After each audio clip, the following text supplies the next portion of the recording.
Hola, ¿qué tal? Soy Claudia Elizabeth Pérez Lázaro, soy poeta. Conocí al maestro Luis Alonso en la Escuela de Escritores donde fue mi maestro. Hoy se me invita a leer este cuento que se llama La Casa, del libro Cuentos de la Manada. La Casa. 7 fueron los lobos que cruzaron al trote las llanuras barridas por los vientos del norte. Padre Lobo, conocido por sus hermanos de casa como Pinto, el gran rastreador, iba con la nariz pegada a la tierra, con paso ligero, buscando el rastro del bisonte. Junto a Padre Lobo iba el jefe de la manada, gran guerrero, al que todos reconocían su fiereza en la lucha. Del otro lado, Pies Ligeros, quien se encargaba de seguir a las presas para restarles energía, llevándolas en un rodeo para hacerlas caer en las garras y colmillos de los otros que se encargaban de rematarlas. Los otros 4, buenos cazadores y grandes combatientes, eran conocidos con los nombres de Una Oreja, Rayas Blancas, Manos Grandes y Padre Abuelo. Una Oreja era llamado así porque perdió la izquierda en un combate con un oso por una presa. Rayas Blancas recibía este nombre por 3 franjas sobre su lomo que iban del cuello hasta el anca. Manos Grandes era un joven pero vigoroso lobo que se iniciaba en las artes de la caza. Un lobo aprende rápido y esta era su tercer cacería. Y Padre Abuelo, un viejo lobo que aún tenía la fuerza suficiente para enfrentar al bisonte, al alce, al becerro cimarrón y al buey almizclero.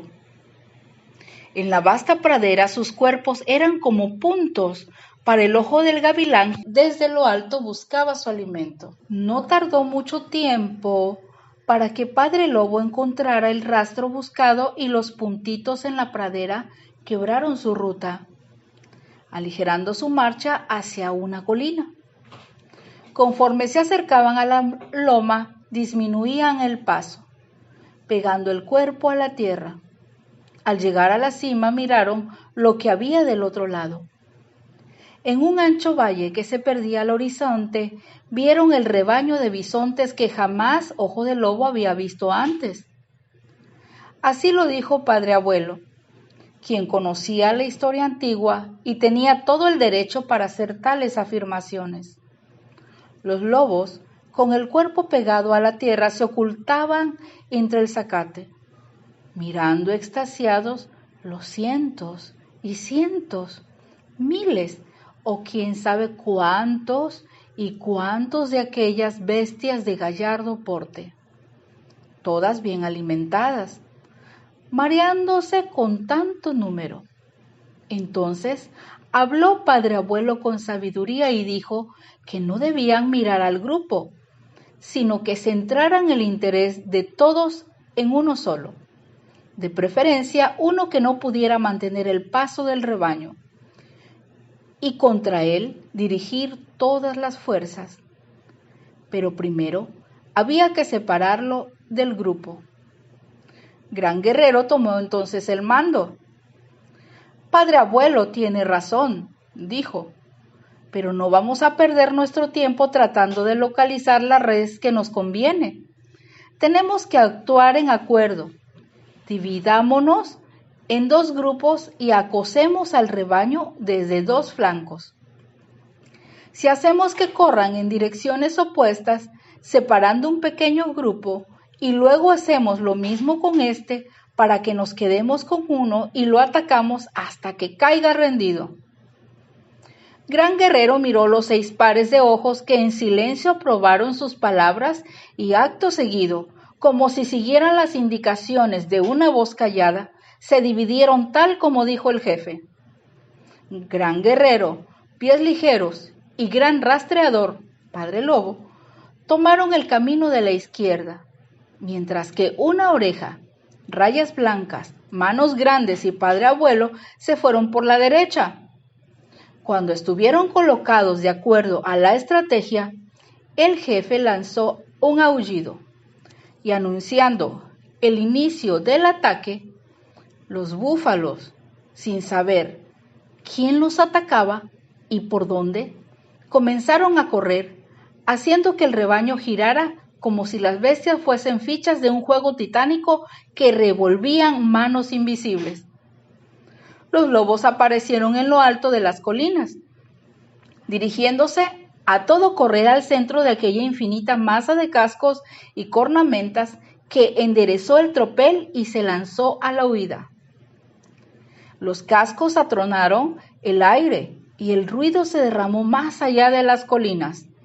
Cruzó praderas y retumbó en lejanas escarpas. Más de uno, allá en la lejanía, pensó en una tormenta tras las montañas. El ataque surtió efecto y tal como lo dijera el jefe, lograron separar medio centenar de animales que, acosados por los lobos, corrían alejándose del rebaño. El grupo de bestias aisladas y el rebaño corrían en direcciones opuestas. De pronto, aquellos se detuvieron, giraron sus testas y enfrentaron a los agresores. Los lobos se abrieron para dejar pasar a los más desesperados y luego cerraron el paso a una decena de bestias, entre las que se hallaban 3 becerros. Sobre estos dirigieron sus ataques, consiguiendo que uno corriera hacia el lado equivocado. Los lobos atacaron al becerro, logrando inmovilizarlo. En el fragor de la lucha, Padre Abuelo no se percató que uno de los machos había regresado a socorrer al becerro, y aquél le dio una cornada arrojándolo por los aires.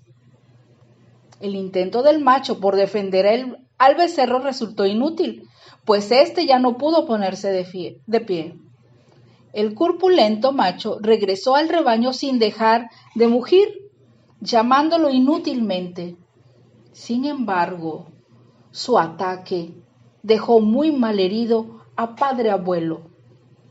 Uno de los cuernos le penetró por el costado izquierdo, a la altura del omóplato, causando una grave herida, además del fuerte golpe que recibió en la caída. Cuando los lobos dieron muerte al becerro, luego se acercaron a Padre Abuelo y comenzaron a lamer sus heridas, alentándolo a levantarse, pero ya no había nada que hacer. Haciendo un enorme esfuerzo, Padre Abuelo se arrastró hasta una piedra en donde se echó. Los lobos lanzaron un coro de aullidos que rebotaron por las escarpadas montañas, anunciando que un miembro de la manada llegaba a su fin. Después, siguiendo la ley de la manada, se dedicaron a comer de la presa capturada, arrancando con sus colmillos la dura piel del animal. Gran Guerrero se impuso, recordándoles a los demás que él era el jefe y por lo tanto debía comer primero. Pero todos tuvieron su parte.